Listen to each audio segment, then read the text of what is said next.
ভাইয়া তুমি একদম চুপ থাকো, একটা কথাও বলবা না। তুমি শুধু দেখে যাও এখানে কি কি হয়।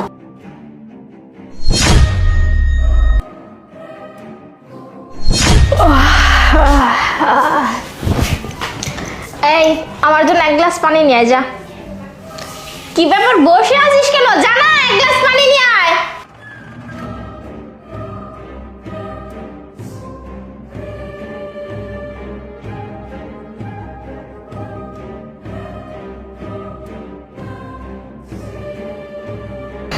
শোন না, বাহির থেকে এসেছি, পাটা প্রচন্ড ব্যথা করতেছে, একটু পাটা টিপে দে তো। আয়। বাবা পা টিপে দিব আমি? আরে তুই কি আমার কথা শুনতে পাস না, না বুঝতে পাস না কোনটা বলছি? পা টিপে দে, পা ব্যথা করতেছে। আচ্ছা আচ্ছা ঠিক আছে, আমি টিপে দিচ্ছি, এখানে রাখো। হ্যাঁ। কি ব্যাপার, হাতে কি জোর পাস না?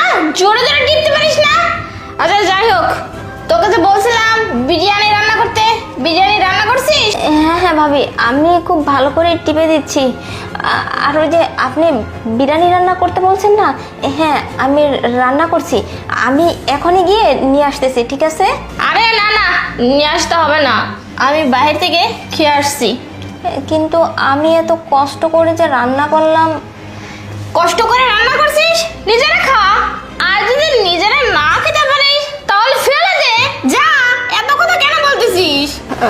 খেয়ে আসছেন মানে, কিন্তু আমি যে আপনার জন্য কষ্ট করে রান্না করছি।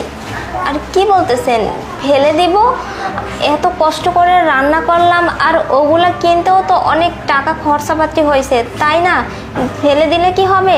আপনি যদি আমাকে আগে বলতেন তাহলে হয়তো আমি রান্না করতাম না, আর এতগুলো খাবার নষ্টও হতো না।